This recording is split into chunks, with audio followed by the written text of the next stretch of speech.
and the big one, of course, which everyone is talking about, and it's very public, is disengagement from school. So that's sort of from the social disengagement side. And the other side, I would say, is disengagement of authority, which, and what I mean by that is sort of rules, regulations, conformity. So maybe young people finding their tribe and really pushing the boundaries.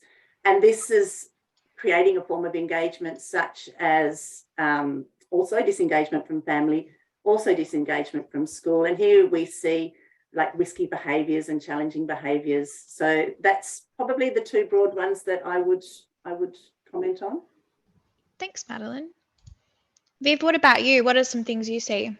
Yeah, it's like we hear from parents probably 3 different parts, and actually 4, probably more. One, it is similar to what Madeline said about that social connection with others. That may look like I don't want to go out, I just want to stay home, or I want to stay in my bedroom. And then we also have the family connection that the parents found really hard to include their young person to do family activities or doing things together. And then we also have the often we hear parents just go, my young persons don't want to go to school. They don't look like they're interested in going to school or wanting to get a job.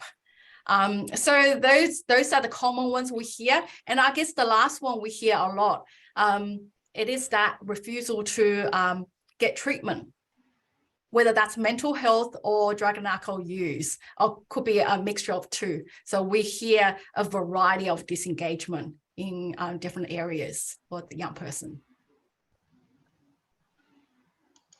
Rochelle?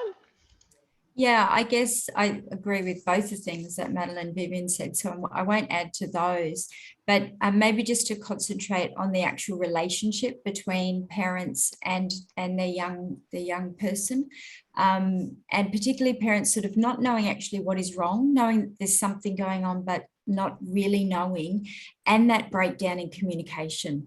I think that makes it particularly difficult for parents to know what to do, because if they're missing the information, where do they know how to go? So, I think this particular topic, it's, important, to know that it's hard on the young person and it's hard on the parents as well, because the best of intentions, but where do you go? Where do you sort of go, not go as in, but what do you do with what you've got in front of you? Thanks, Rochelle. Anthony? I think, again, we're often straddling the relationship between the parents and the young person. So oftentimes the reflections that we get in the room, because when we're sort of working with young people, we're often trying to work alongside the parent and carer as well. But overwhelmingly, I guess the parents and carers, they really express concerns about the young person's future. I guess the untapped potential out there for their young person. They see so much potential and that might go unfulfilled. I guess the other kind of thing that often then sits below that is parents' own sense of shame, their own feelings of guilt or hopelessness or helplessness, and how that's getting in the way of, I guess, their beliefs about their ability to be good parents, but also in their ability to be able to support their young person.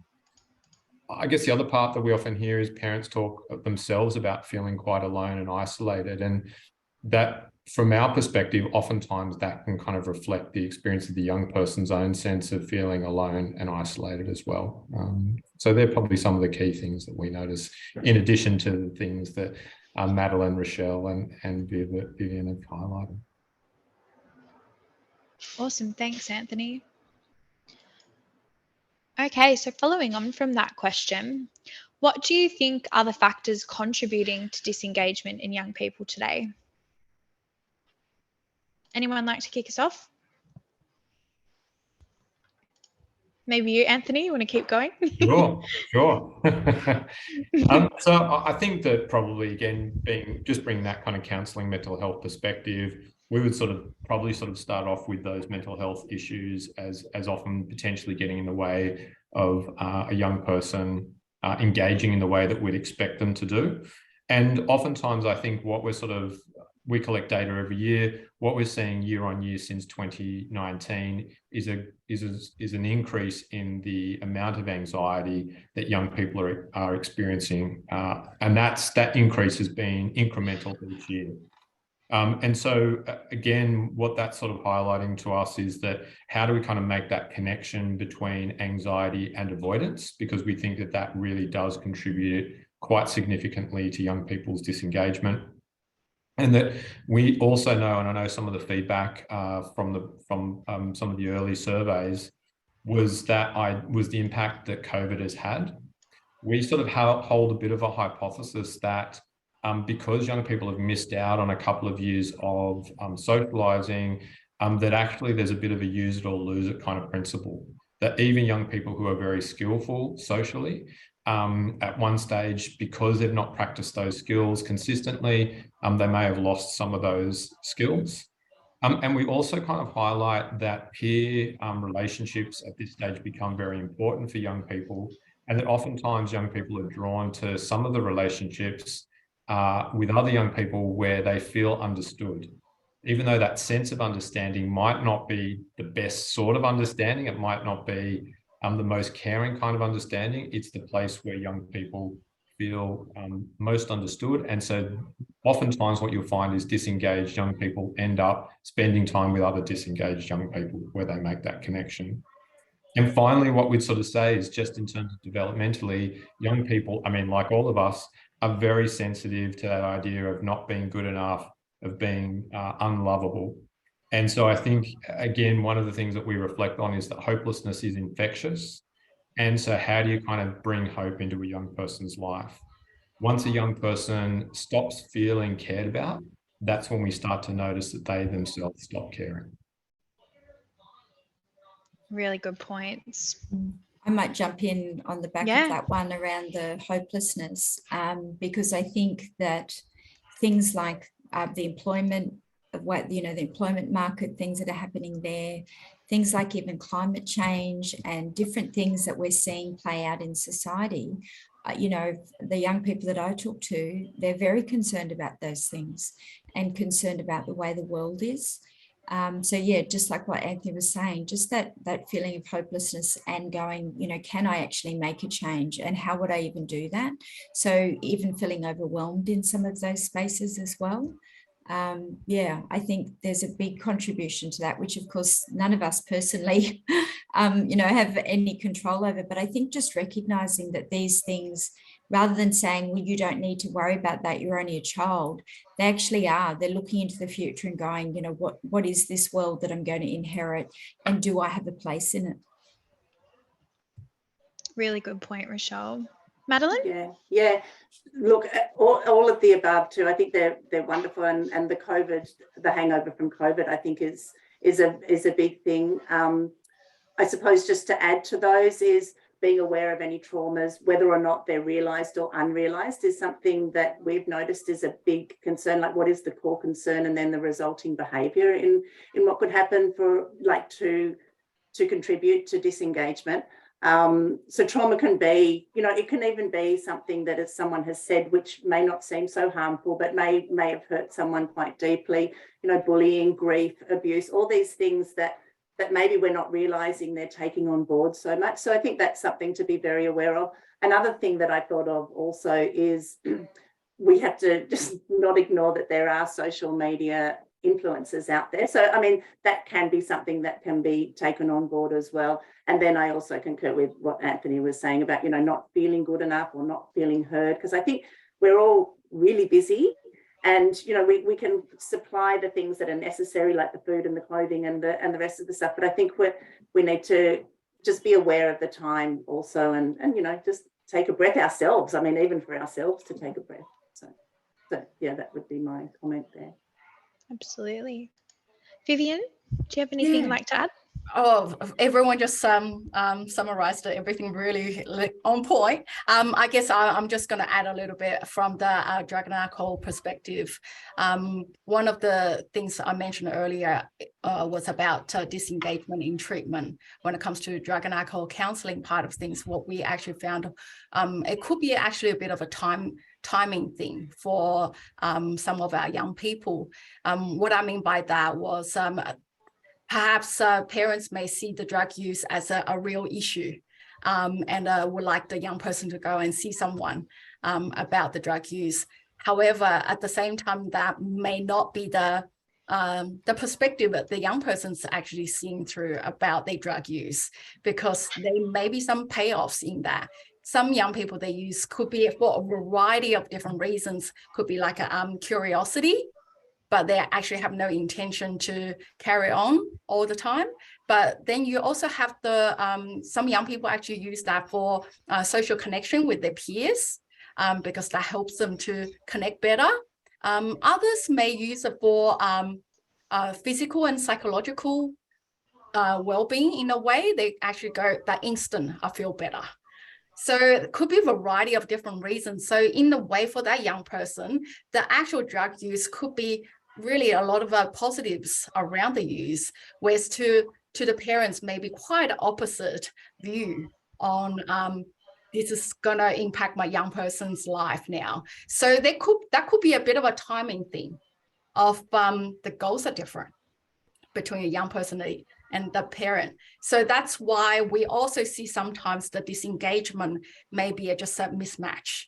However, having said that, we still work with parents around that. Even if the young person is not quite ready, we can work around what are some of the things we can support the parents right now to implement before the young person jump on board to get some support for themselves.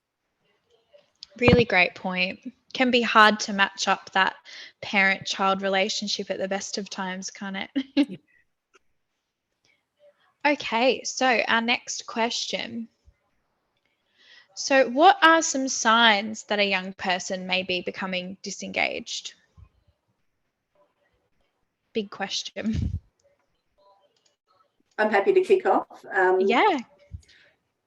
I think that we'd probably all be aware a little bit of, like, if a young person doesn't want to get up or do a few things one day is an issue, but it's not a massive issue. But then if it's the amount of down days becomes concerning. Even changes in eating habits, definitely changes in friendships, lack of interest in things that they used to love. They're all cues. They're all cues to be aware of. And I suppose what I would say, the reason to take note of these cues is because what Vivian was referring to earlier is once a young person has become quite disengaged, it's really hard to get them to engage with the supports that we have around here. So that would be my thing, is just be aware of the cues, and then be aware also of the supports that are around that can help you if you are, even if slightly concerned that they might be becoming disengaged. Thanks, Madeline. Rochelle, do you have anything you'd like to add? Yeah, I was thinking, I think some of the signs and Madeline again said them, but maybe just focusing on some. I think, I was going to say obviously, but I think one of the biggest things with disengagement is them simply not doing things. And we might call that apathy. We might say they don't care, things like that. And I guess something that I know lots of young people have taught me is that actually, like, some of the people that care the most about things can be the most disengaged. If it, it's a bit opposite. You might think, well, if you care so much, you'd be motivated. But there's obviously reasons around that why they're backing away, and Anthony referred to it earlier about avoidance things and that. So I think kind of knowing that, that apathy, anger, frustration, all those different emotions are potentially all early signs of, yes, disengagement, but disengagement is a sign of other things as well. It's sort of, I think it's a very layered experience, I think. But yeah, just knowing that apathy or not doing something actually doesn't mean that they don't care. They might actually care a lot, but something else is happening in that mix for them. Mm. Vivian, have you got anything you'd like? Oh, sorry, Anthony, have you got anything you'd like to add? I don't know who unmuted first. No, it's all good. Vivian, you can go. Sure. Yeah. Okay. I was actually just going to add to what Rochelle said. It's very true. When a young person started decreasing in how much they engage with their own surroundings. And I guess what we hear from parents often is also when the young person's decreasing in what they do, what we notice is our parents start doing a lot more. And often what we hear is parents, they're coming in, they actually go, I just feel so tired. On top of my work, I find myself driving to different appointments, and they trying to make a friendship work for the young person. And also they get so anxious waiting for school calls or just variety of different things. So what we know is when a young person, when a family member's doing something, that affects the whole family. So often we hear parents, they say that to us because I just feel burnout, and my focus is on my young person, and I actually don't have a lot left for my own relationship or my other children. So I think that this is where perhaps also for parents, if they notice themselves really running low on energy and running low emotionally, perhaps it's a good time to have a look at what's going on. Just pause a little bit of have a look at what's going on. Yeah. So that's such a good point. Such a good check-in with yourself as well. Anthony? I mean, I think obviously sometimes it's useful to just know what the data is. And oftentimes schools can be a really good, I mean, we don't want to make it overly about school, but, you know, maybe attendance at the school nurse a couple of times a week, not returning back to class, missing classes on a Monday or a Friday. But also, I guess, going back to Madeline's point, that part where I guess that sort of almost pushing the authority away starts to come into play a little bit more as well. So if a young person's not where they said they would be, when usually they've been pretty reliable and pretty honest, it might be that a young person comes home later than what they should be. You know, so again, these are kind of the things that are probably just in that early signs of a young person sort of starting to become disengaged. And I guess the response to that is also important, that it's important not to actually ignore those things. It's important to try and address those things, but the manner in which you address those things really becomes quite critical as to whether or not you're kind of increase a young person's engagement or potentially almost sort of inadvertently add to the disengagement because of your worry about them. And so I guess it's about how do you kind of respond to a young person in a way that increases their sense of independence, and while also remaining curious, which when you're really worried about your young person is a very, very, very difficult thing to do. But if you can master this in the early stages, then actually it's really, really helpful. And so one of the things I was just thinking about was young person comes home later than they were expected to. I wouldn't address that with the young person on that night. I would, you know, get them in the door, get them settled, you know, almost do the opposite of what you would love to do in that moment, which is kind of shout at them and ask them, you know, where have they been and what sort of time this is, but then to pick it up with them the next day. And so it's that question of like, you know, I noticed last night that you were late. What happens? And I sort of just started to think through some of the responses that you would get from an adolescent, like, I lost track of time, I wasn't late, I didn't know that there was a time I had to be home, I don't know why I'm late. And I sort of picked up on, I lost track of time, for example. And how would I turn that more into a conversation? So for me, anyone that works with me, anyone that's had anything to do with me, they know that I'm chronically late, but virtually I just lose track of time. It's one of those dreadful things that I have. But actually, that might be a way that I might bring that into the conversation with a young person. I might say, look, actually, I lose track of time all the time. What happened last night that meant that you lost track of time? Again, what we're always trying to do is just maintain that kind of openness for that kind of conversational kind of element. If you don't get the response right then and there, you might get it later on. But what you're doing is you're just maintaining curiosity, and you're trying to, by increasing independence, what we're really saying is, if I say to a young person, why weren't you home?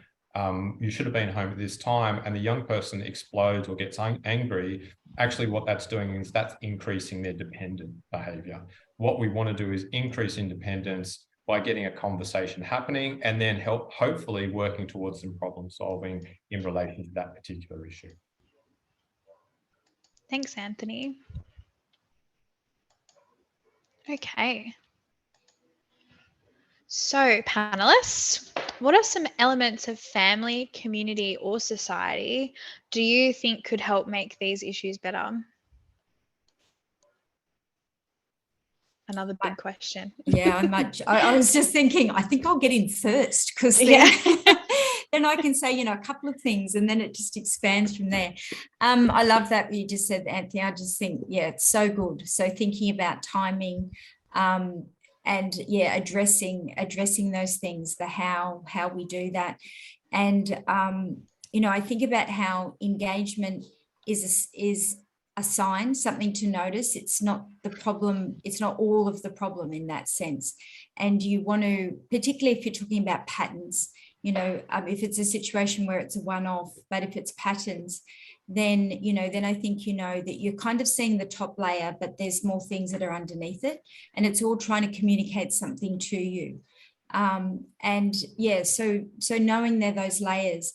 But I think also, like what Anthony said about timing and about how we do it, which means that we've got to look at how we are looking after ourselves, and that when we feel really escalated, when we're feeling, that we are going to blow because of the situation.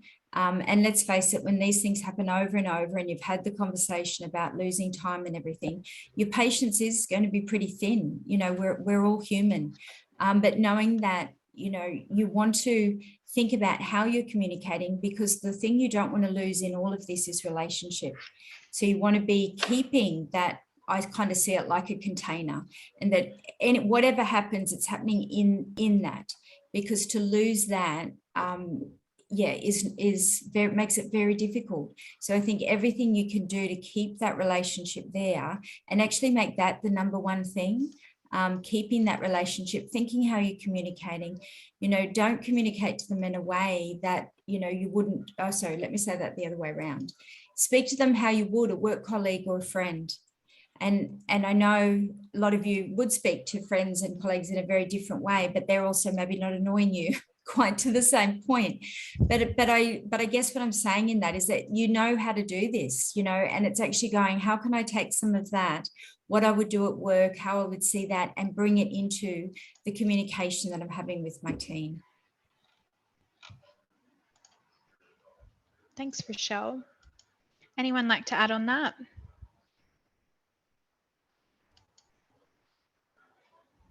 I'm very happy to go. So I thank you. That was awesome. I really like the relationship being the number one thing with that. I've written that one down. Thank you.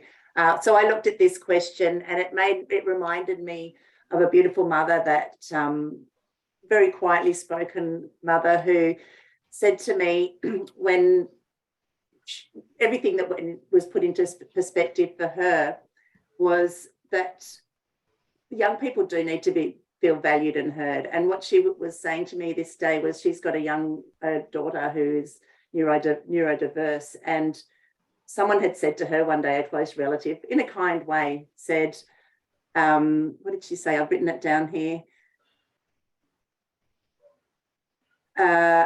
She said, always love the child you have, not the child that you expected. So I think, to me, as soon as she said it, and the way she said it, and she said it with so much love, it tweaked for her exactly where she was and what she needed at that time. And it made a lot of sense to me as well, because we can see pathways forward of what the ways may well be. However, they're not our pathways. And I think if we can allow our young people to have their own pathways and support them with that, I think it's really, really powerful.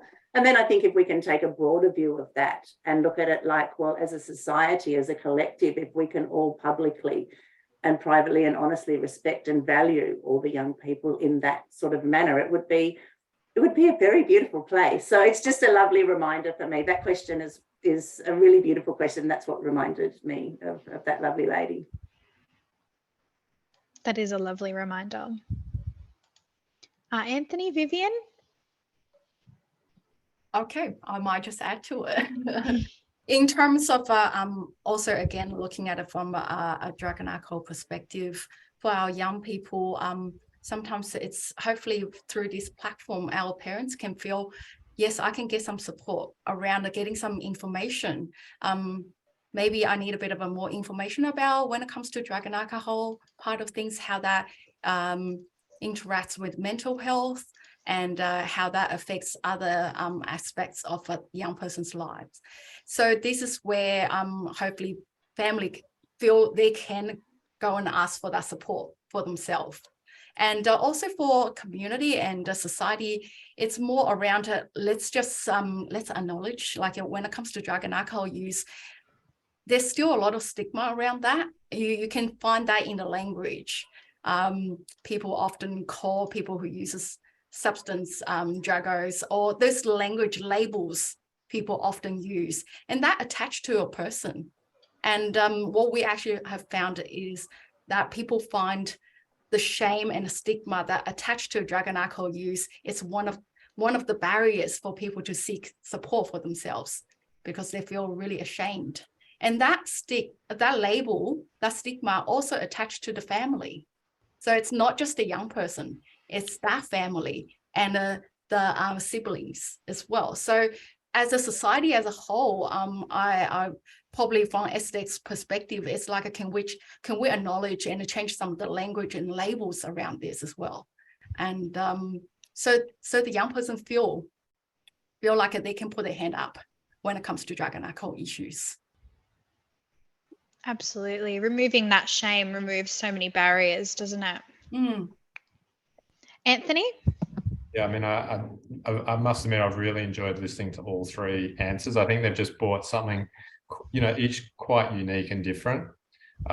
Just to add really that I think when you're at that point of real disengagement, no one person within the system has the answer. And it is about how everyone comes together and mobilizes that support around a young person, including engaging with people that the young person trusts. That might be a grandparent, an auntie, an uncle, the next door neighbor. Again, getting them where that relationship is, coming back to Rochelle's point earlier, that relationship, even if you've lost it a little bit with your young person, just to some extent, because you're feeling a bit overwhelmed, how do you engage those people around you and mobilize those people, because they also want the best, not just for the young person, but also for the parent.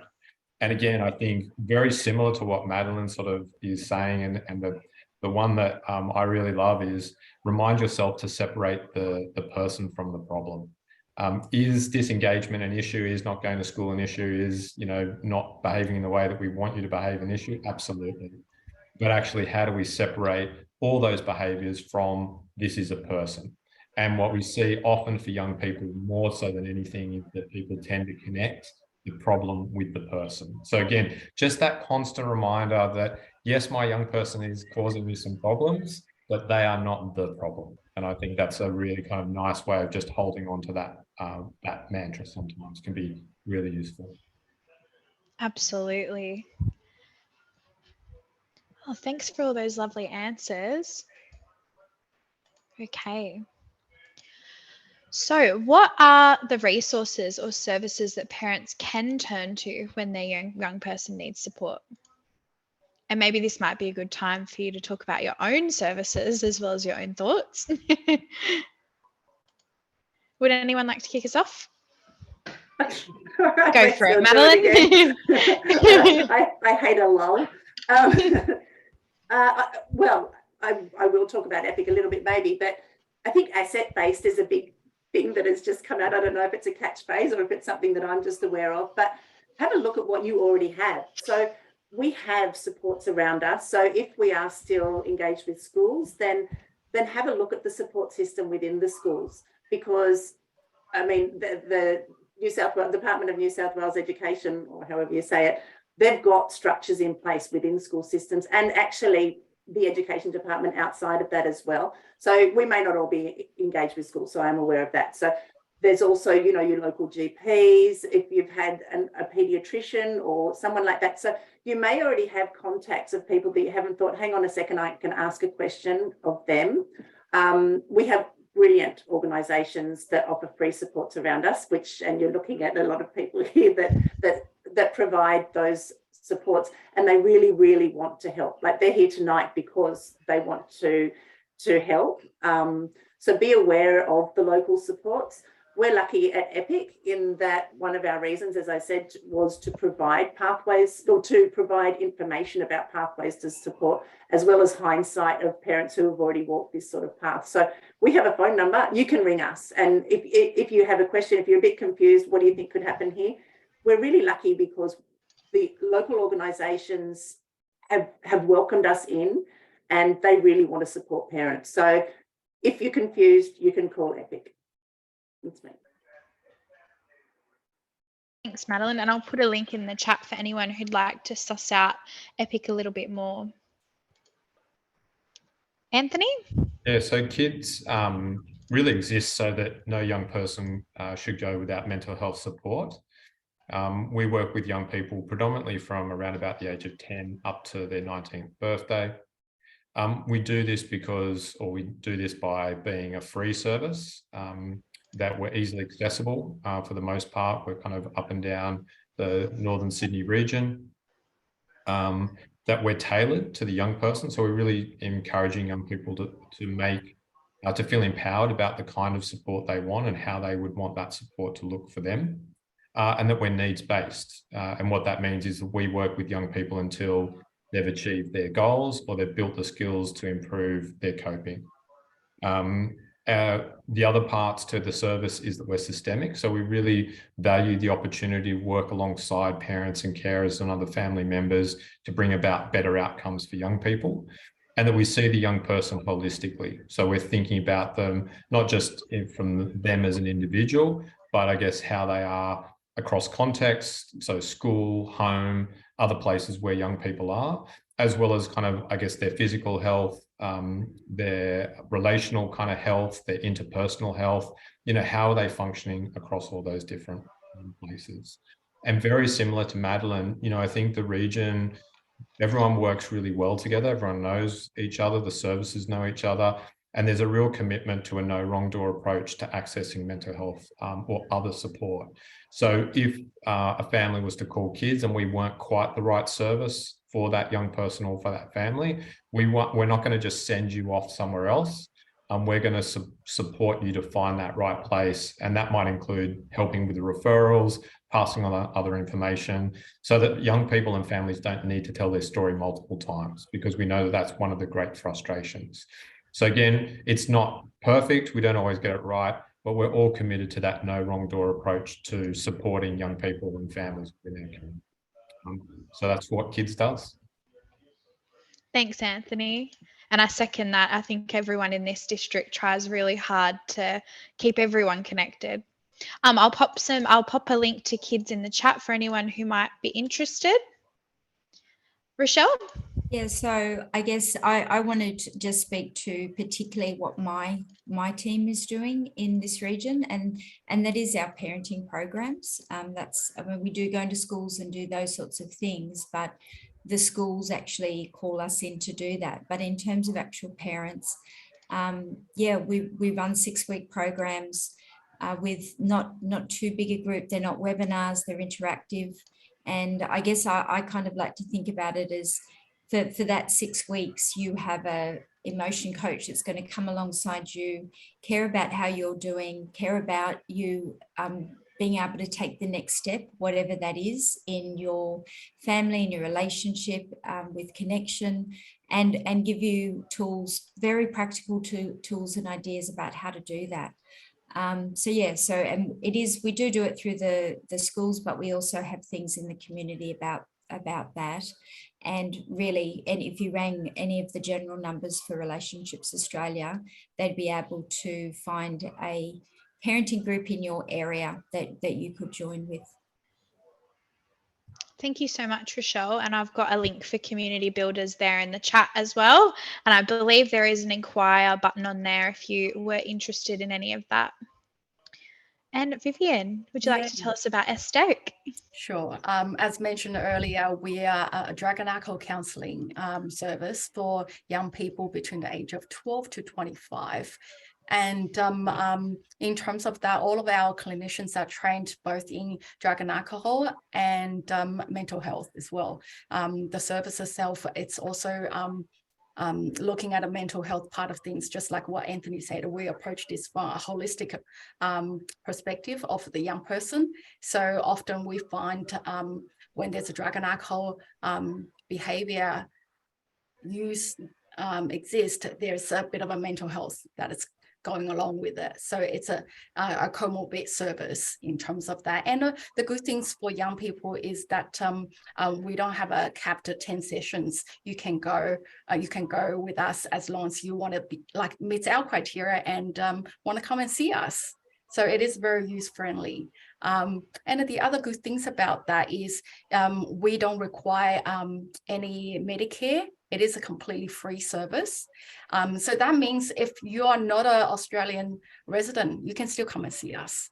We will not turn you away because we know there are university students or high school overseas students also need services like us urgently at times.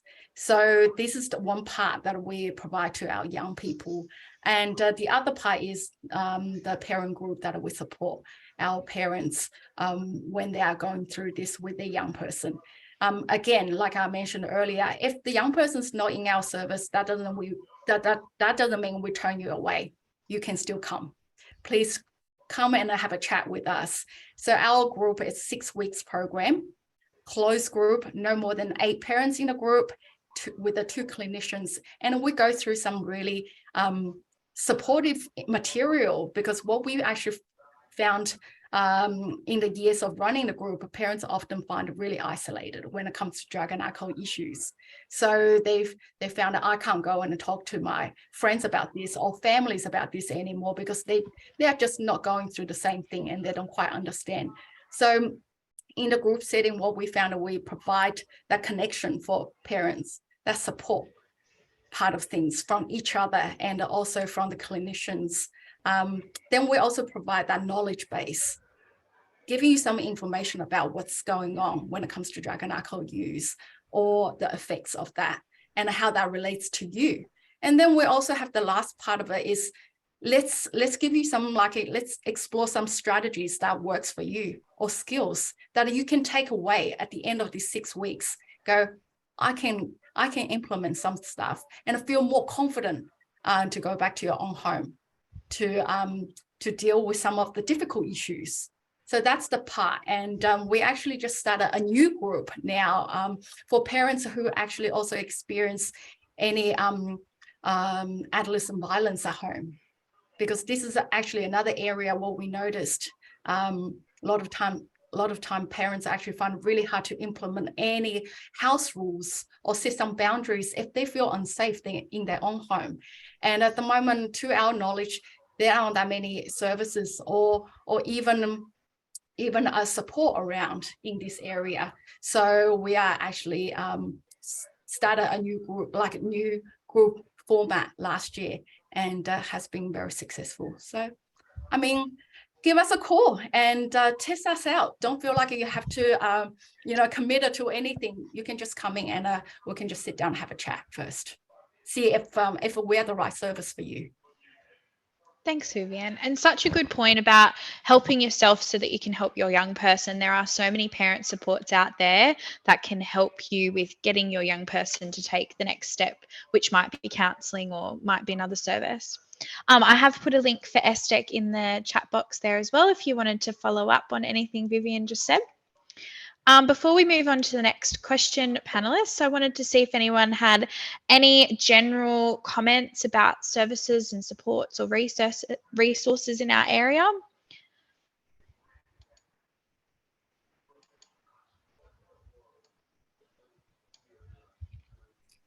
Jess, I know it's going to sound a bit vague, but we do have a brochure for where all the different agencies have come together. Yes. And brought it all. So I don't know if you have that, because that might be helpful to pop in the chat. I could look for it if you don't. Yeah. No, I've got it ready. So when we Oh, get good to on the you. end, I've got some resources that we can share with the parents. Thank you. Thanks for No being worries. prepared. No worries. But we'll jump on to the next question. Thank you so much for all sharing about your amazing services. So, a very tough question, but what are some barriers in accessing these resources or services for our parents and young people? Anyone want to tackle that one first? Vivian? Okay. I Go for it. Yeah. As mentioned about stigma, as one part of it, I guess in the work that I've done with some of the culturally diverse background parents, is around that culture differences. When it comes to drug and alcohol knowledge and even policies, they may experiencing something quite different from their country of origin to what they experience in Australia. So often for some of the parents, they just find it overwhelmed and they don't know how to navigate the system itself. Often they found themselves feel fearful around what's the implications when it comes to crime, or what happens if my young person is using substance, how that will affect their mental health support. So they often find it really hard to navigate the systems, and there are so much things they feel like just out of their league to manage, not only for the young person, also for themselves. So I guess the culture differences, what we found, it is one of the biggest barriers, and for new immigrants especially, and the language barrier. So that's kind of one of the things. And so at SDEC, we do have myself, I speak Chinese, and we have another counsellor who speaks Portuguese. We often find people just go, parents find it quite difficult to navigate all the different systems, even school systems, it's difficult. Thanks, Vivian. Such a good point. I might piggyback off that because as a team, we also have Mandarin speaking and Korean speaking people as well, in particular, who are actually running a number of similar programs, but in those languages for the same reason, that it's, the barrier that's there with language. And I guess it's really a practical, really very practical thing, but I just want to acknowledge actually the wait lists for things at the moment. I don't know about the different organizations in terms of wait lists, maybe there's not, but I think there's a lot of talk around that, particularly coming out of COVID, that there's very big wait lists. And I guess just sort of saying that, while you're on a wait list, maybe engaging in things that can support you still while you're on that wait list, rather than just continuing to wait, because it goes without saying you're on that list for a reason. And I know some organizations, I know we've been trying to actually call people, and that, while when I say we, I mean Relationships Australia is a bigger organization, are trying to reach out to people while they're on the wait list. But yeah, I just think it's a very practical thing, but I just want to acknowledge that they're quite long, particularly for things like individual counselling and that sort of thing. It's pretty hard at the moment. Absolutely. I would add to that as well, that we see a lot of single parents working full time. Costs can be a barrier, and the wait lists. But what I wanted to add about that is some of the parents that I'm aware of have appointments that are there and ready to go, and the young person doesn't want to go to that appointment, and it's just like they've waited for 6 weeks and their time is up. So the big word of advice is take their appointment. You go and take that space. And that's something that it sounds like, wow, really, does that happen? And it actually does happen quite a lot. So that's something that I've learned from many other parents that have said, yeah, I've just gone along, and it's them getting the support then to be able to talk about what's going on. So it's certainly not a waste of time, because they generally end up paying for that anyway, because you need to give, 24 hours, 48 hours notice. Stigma is a massive thing. And I think also lack of confidence in, you're not quite sure how to approach a particular concern. So that's also another barrier. Yeah, I'll leave it at that for now. Thanks, Madeline. Anthony? Look, I think it's you know, again, it comes back to finding the right service and the professionals to help, and sometimes, as Rochelle was saying before, at the right time. So I think that is always a barrier. You know, I think Madeline's point is just really nicely put, which is that sometimes we can feel like, you know, well, if my young person's not going to engage in counselling, there's no point in me engaging. And I guess what we sort of say in response to that is actually think about your engagement in the support as an intervention for your young person. But that's the thing that actually will make a difference. And that we can't control sometimes, oftentimes, ever what someone else does. But what we can control is kind of what we do. And so, again, by reaching out and getting the support that might make a difference to your life, that is a way of making a difference to your young person's life and getting an intervention for them, oftentimes via yourself. Thanks, Anthony. Okay, has everyone answered that one? You had such great points, I got lost in it. Okay, so the next one we have is probably the most important one, and I can already see we've got lots of questions about this. But what are some successful strategies that you've seen support young people who are disengaged? Who would like to kick us off?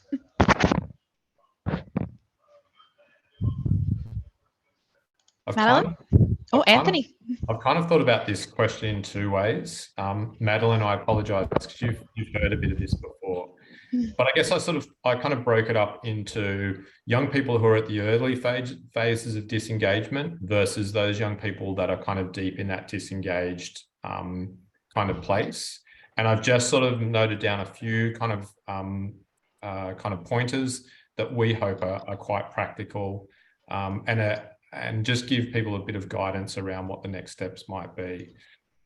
So I guess in terms of those young people who are at that early phases of that disengagement, again, parents are just so key. Parents and carers are so key to the young person. Sometimes parents and carers feel like, oh, I'm off to the side now, or their friends are more important, or nothing could be further from the truth, to be honest. And so I think that at least as a starting point, if you're in that phase, you know, kind of just taking some time to reflect on your own experiences of being parented, your style of parenting, and the values that are important to you as a parent or a carer. When possible, then discuss these values and the things that are important to you with your partner or with your co-parent. This is not about kind of like alignment or, you know, kind of seeking reassurance. It's just about understanding each other as parents, because that's a really important point in terms of then kind of moving things forward. From this, you can then work out which things as parents or co-parents you want to kind of focus on, where you will hold the line, and also where you're kind of inclined to kind of maybe kind of let things go. What's important? Where do you hold your ground? Where do you kind of go, look, as parents, we feel as though this is a really important thing and we're not prepared to compromise on this. And, you know, and be in alignment with that. And that also what we kind of highlight, and this comes through my second points later on, which is that parent and carers' capacity to self-regulate is a wonderful way to increase a young person's capacity to self-regulate. So remember, when we're thinking about the neurodevelopment of a young person, what we know is they've got the engine that's there from birth, that during kind of, you know, that the kind of the sort of 8, you know, sort of 3 up to 10, we know that the engine is developing, the accelerator is then starting to develop, but the problem for young people is that the brake isn't fully formed. So the brake is that prefrontal cortex, and that by regulating our own affect as parents and as carers, we are then mirroring to the young person kind of how we want them to respond, and actually that brings their prefrontal cortex online. And I think to Rochelle's point before, really thinking about maintaining the relationship at all costs, even if there's the thinnest slither of that relationship, the thinnest line to that young person, that's still a line, and that's still a line from which you can kind of start to build. And then I guess that brings me on to more, if you've got a young person who is really disengaged, then what we tend to find is that parents and carers, again, completely understandably, like we're all human, this is a very human response to the situation. But what we end up doing is we end up investing huge amounts of energy in what the young person's doing, or what my partner's doing or not doing. That really where what should be happening is 100% of the emotional energy should be focused on managing your emotions and your responses, rather than trying to manage the emotions of other people.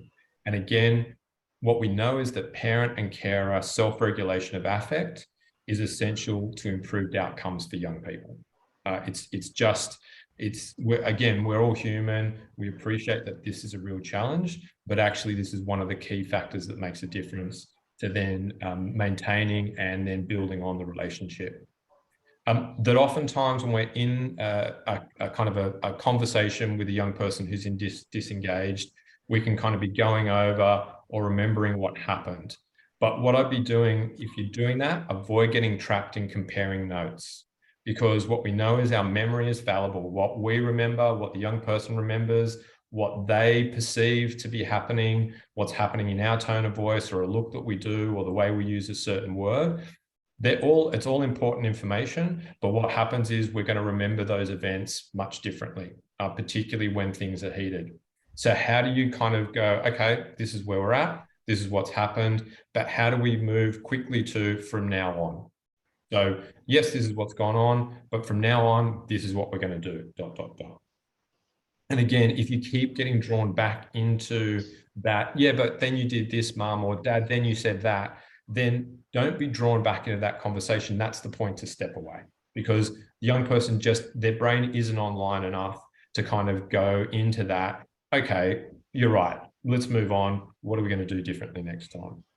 And finally, what's been so important when a young person's disengaged is to really build a plan with the supports around the young person and review that plan regularly. So that includes engaging with the school. If you've got a good GP who's known the young person for a long time, bring your GP in. If there's a psychiatrist, get them involved. If there's a social worker, if there's a mentor, make sure that you have that group of people mobilized around that young person, and everyone working to the same plan, and engaging the young person in that plan and making that young person part of those meetings.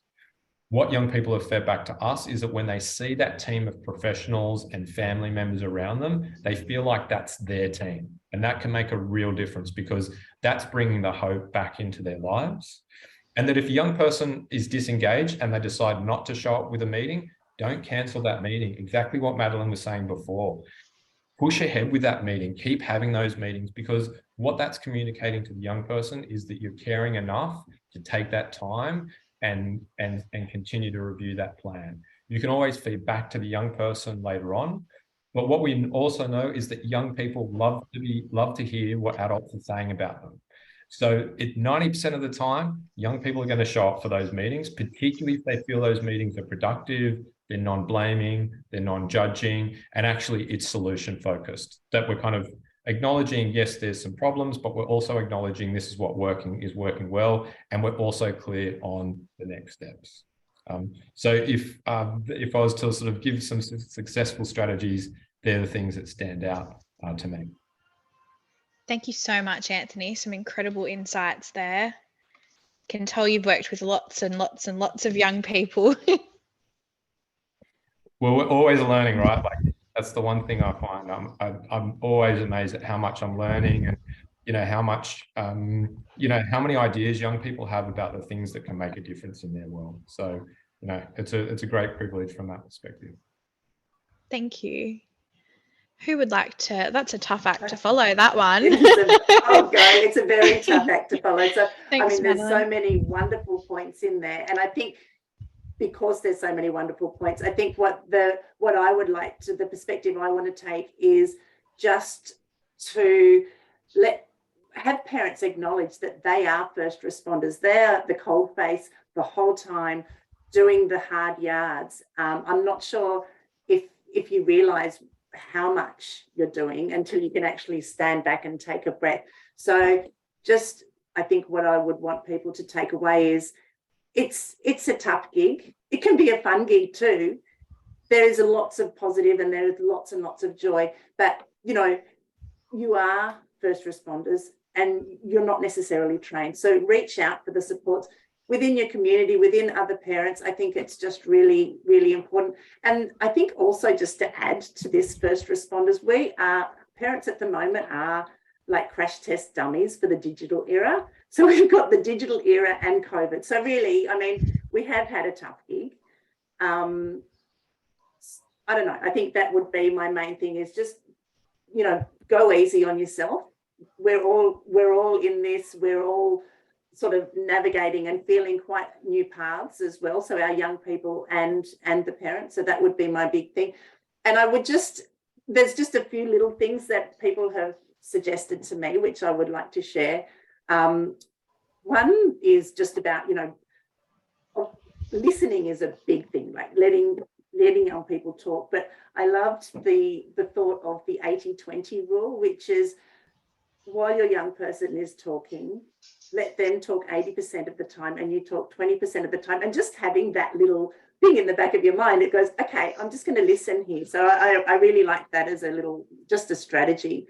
And then as has been said before, I think by a few of you is just choosing the right time to engage with that sort of thing. So not when they've just arrived home and they're walking up the hall or something, but just a downtime when you might be in the kitchen or driving or something like that. And I think, Anthony, I'm not sure who said, you know, get to know their friends. That is their tribe. Like that is their tribe. If they're bringing friends and they're talking about friends, you know, I think it's a wonderful thing to get to know them. And then where possible, get to know the friends' parents as well. Like I've got some great mates now, just as a result of reaching out to other parents and not necessarily in a negative, not in a negative way at all, in a really, really positive way. And in the long run, the young people have been appreciative of it and see us getting together and having dinner and things like that. So I think, you know, if it's going to be a village, why not encourage that sort of stuff? So, and my last bit of thing that I'm thinking of now would be, as Anthony said also, is just arm yourself with the knowledge and the support and the connections. There's so much out there that we can do, and we're really, really busy. So, you know, it's there. Know it's there. Reach out to supports, and people can help you. Yeah, that would be absolutely. So the ones that I just add, because there's been so much gold shared around this. It is picking up on Anthony's thing a bit. It's something that we talk about a lot, about repairing and reconnecting. That I think it's so powerful for an adult at times to be able to go, the way I didn't handle that last night the best way. Can we do a do-over? And that humility, you know, and I guess I've also felt to say as well that, you know, you're hearing a lot of what we're saying, the experience of talking to young people, but also, and I guess maybe it's a little bit around the stigma thing that Vivian said, you know, so many of us that are working in this field have lived experience of this. And so please don't assume that as you hear us speaking tonight, that our families have never gone through this or we've never seen any of it, because I need to say that that's not true of my family. And it's definitely visited my family and more than one of my children. So I really do want to say that when you do start to talk to people, it is a lot more normal, and there's a lot more people going through this than what you know. So please know that as professionals, we're not sitting there with all the answers and everything sewn up. It's actually often because we have a heart for what we've gone through, and then also being there for other people, both young people and parents as well. So I guess I just wanted to add that to the mix of what we're all saying tonight. Such a good point, Rochelle. Generally, a lot of us get to this point from, having lived through it. So yeah, it's a good thing to remember. Vivian? Yeah, so in terms of one of the things what we found was really helpful for parents was often when they found they worry parents about the young person's disengagement may already happen for a period of time, and then they discover there is drug use in the mix. So often what we found, parents actually initially goes into a shock. So this is where we kind of go, the parents we worked with is taking a step back a little bit, because often what we found parents going to, I want to know the why. What have I done that it's so wrong as a parent? This does not align with our family value. How can he or she does this? So that's really that what we found is a real that shock that parents experiencing. Not only coming from a place of concern, and now they are also really questioning their ability being a parent. So often we go take a bit of a break for yourself, actually ask a few questions about yourself. Do I need a little bit more information about this? How do I see drug and alcohol use in this context? Because what we found from one parent who may have no experience around the drug and alcohol use in their own life or in their friend's life, in their upbringing, could be quite different to their partner, who may actually believe a bit of it's okay. So this is actually, it brings parents into a different spheres of parenting again. Perhaps this is not, it hasn't been a topic that a parents ever had to sit down and talk about it, but now they found themselves in the thick of it. So we often will say, just take that bit of time and reflect on where you're at and where's your family at, and how do you guys see this? What are some of the family values around this? So yeah, I would definitely say that will be one of the strategies we will recommend it to parents, of just recognize where you're at this point. Thanks, Vivian. Yes. Okay. Yeah, go Anthony. Can I add something? Yeah, it absolutely. was actually something we were talking about the other day, and it just made me actually Rochelle's kind of point made me think about it, and I guess your response. But I guess sometimes when young people are at that disengaged kind of point, sometimes it can be a little bit about thinking about where the pressure points are for that young person, and whether or not the response to that young person in the moment might need to be a little bit more radical than what we might have anticipated. So it may look like, if school is a real pressure point for a young person, are there kind of ways for a young person to sort of step back from that schooling? What are the alternative options that might be available out there for that young person?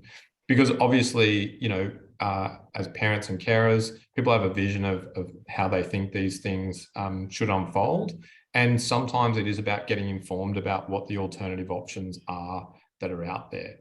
And that's not just about just giving up and taking your hand off the tiller. It is about doing it in a kind of really kind of planned and thoughtful way, but also just an informed way. If this young person was to step out of school for 6 months, what would that look like? What would the supports we would need to engage? What would the school's response to that be? What are the alternatives in terms of TAFE or other alternative educational provisions that are out there?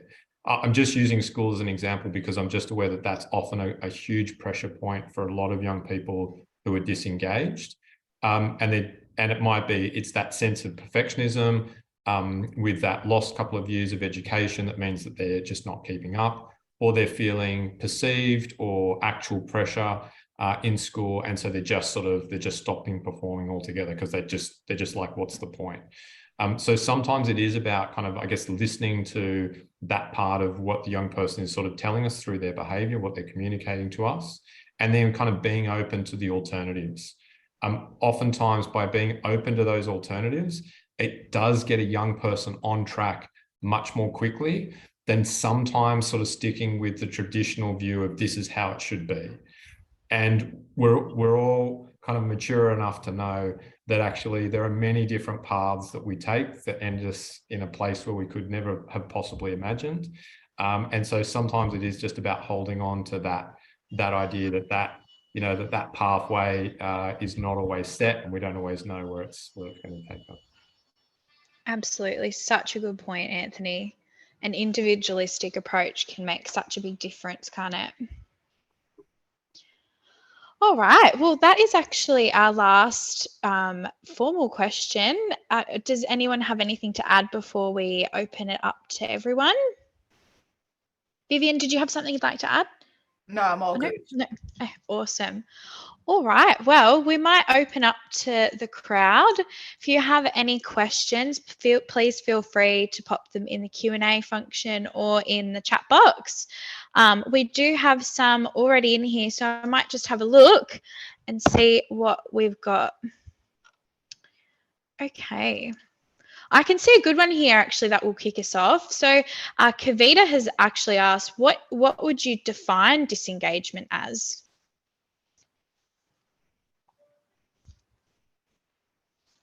We were all talking about this the other day, actually, because we were thinking, oh, we know what that is, but how do we get it across? Does anyone want to give it a shot at explaining?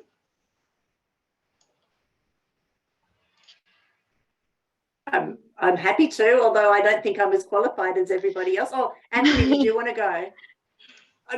For me, just from a parent's perspective, to look at disengagement, it would be like going back to not doing necessarily what a young person would like to do, because I'm very careful to say what's expected of them, because I think then that can also create a disengagement, I suppose, because society has created like pegs that they're not all going to fit in the right peg. But so what I would define disengagement as more disengaging from things that they are generally wanting to do or willing to engage in.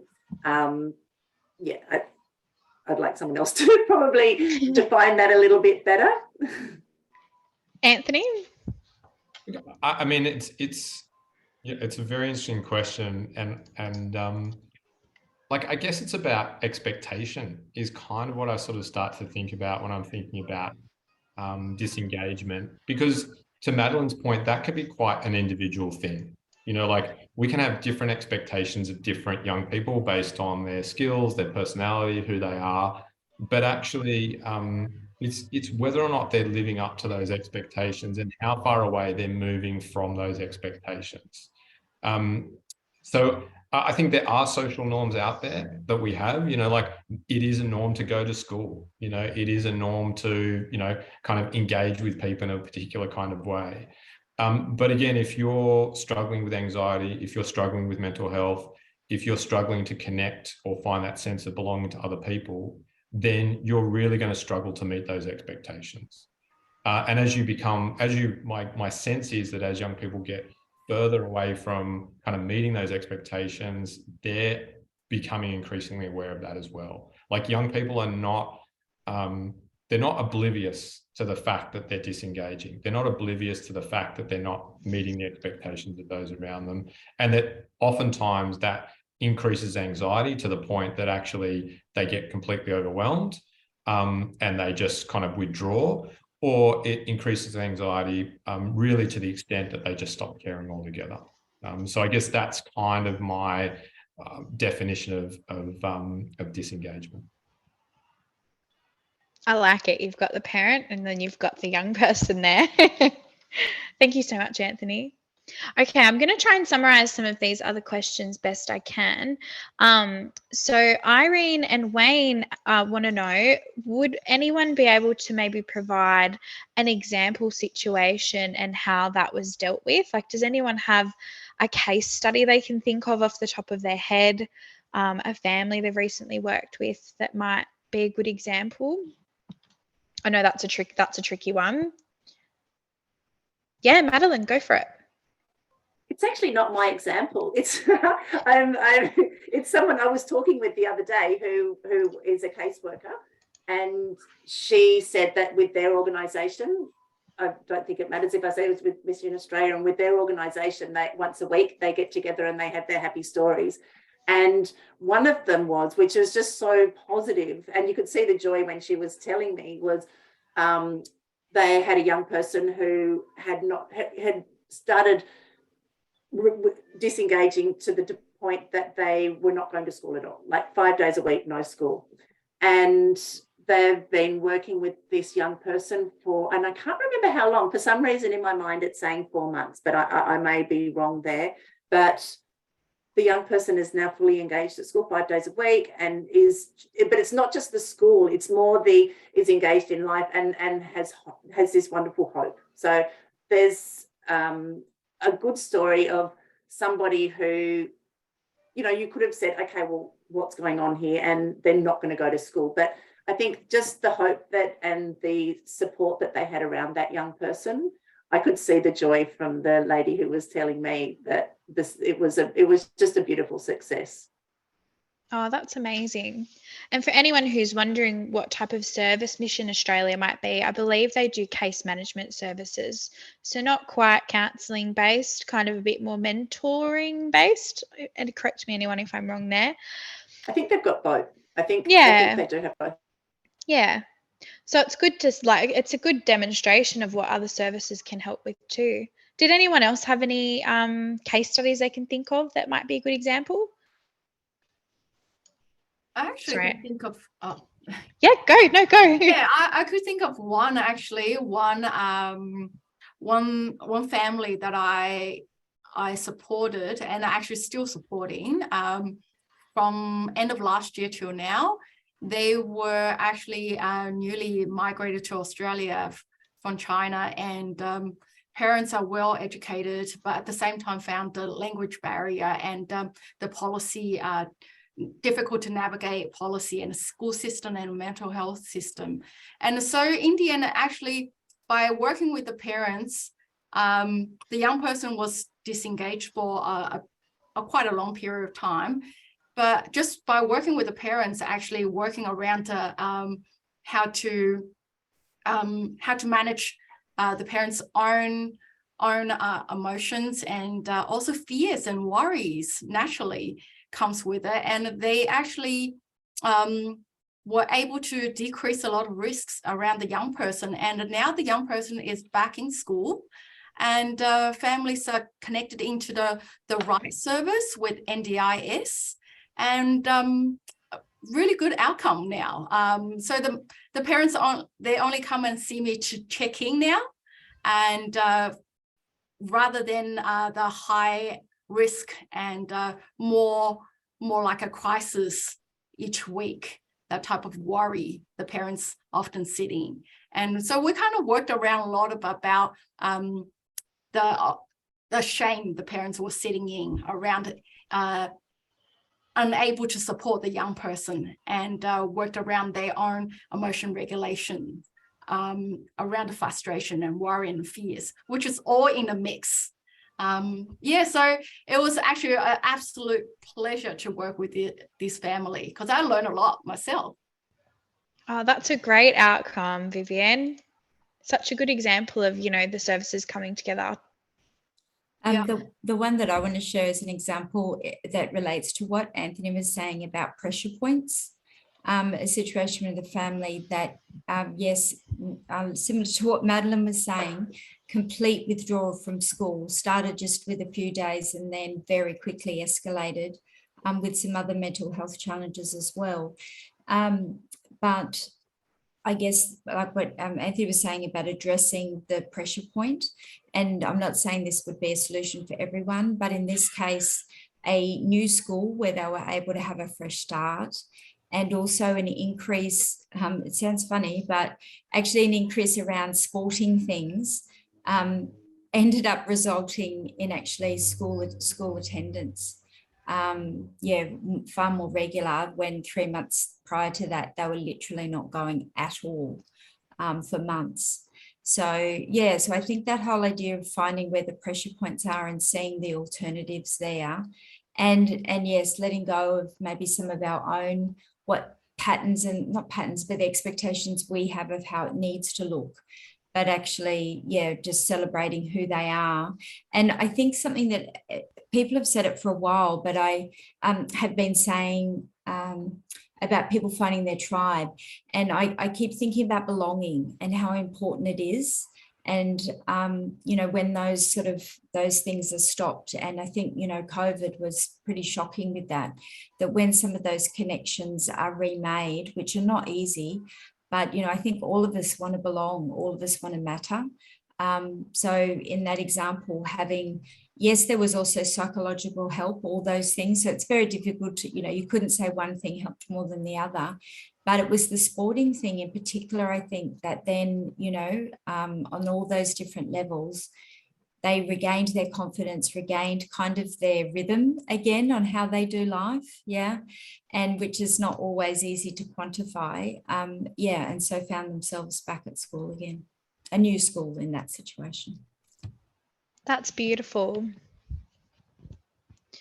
Awesome. All right. We do have a few more questions. I'm not sure we're going to get to all of them, but maybe we'll do one more. And there's a really interesting one here around COVID. So someone has made some comments about how, you know, that COVID related isolation is still lingering. And, you know, young people tend to gravitate towards, you know, reclusing and not wanting to be engaged. Does anyone have any tips on maybe how to bring these kids back out?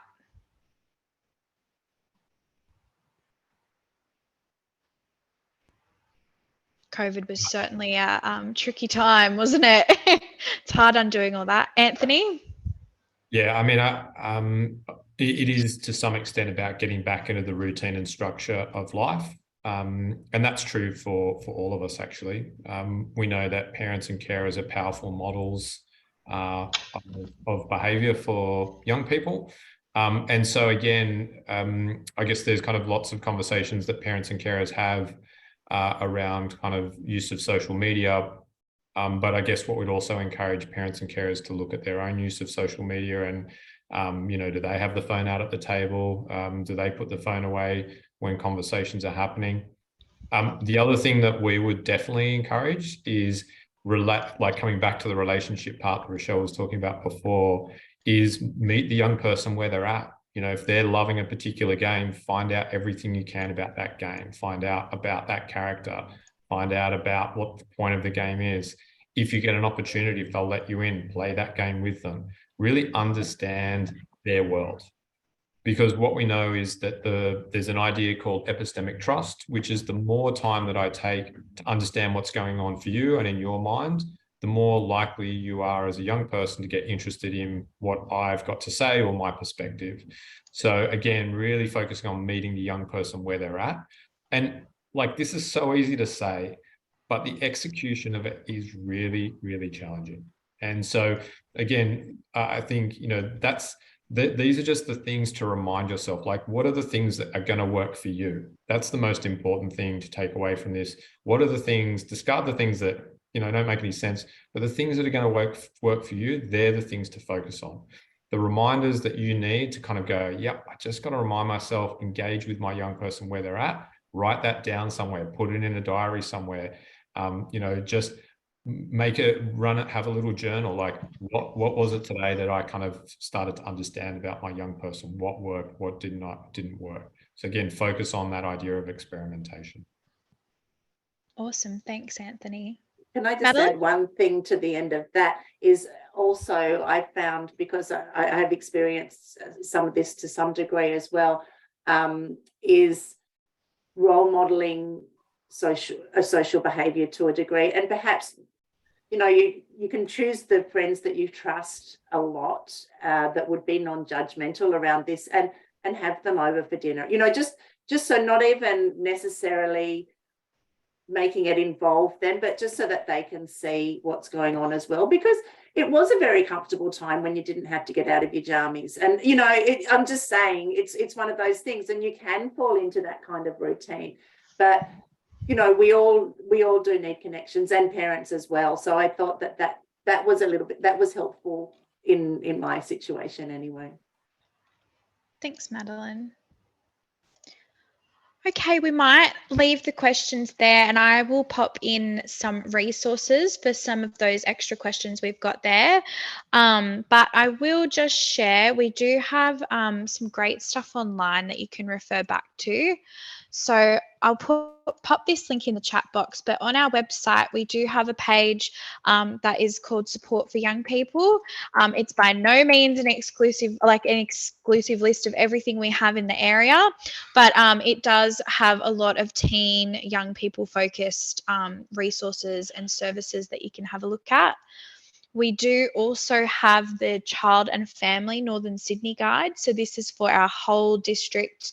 Again, it's not an extensive list, or it's not an exclusive list, but it does have, I would dare say, the strong majority of what's available across the area. So that's just coming in the chat now. Hopefully everyone can access that. And if you have missed those, I will be sending out all the links from today in a follow-up email. Okay, and then finally, thank you everyone so much for joining us. We really appreciate it. You've had some great questions. A big thank you to our panelists. Thank you so much for lending all of your knowledge. I feel like we could all talk all night, to be honest. But if you have some time before you go to complete our post survey, that would be amazing. You can scan the QR code on the screen, or there's also a link in the chat box for you there as well. But yeah, thank you so much for attending, and that is all from us.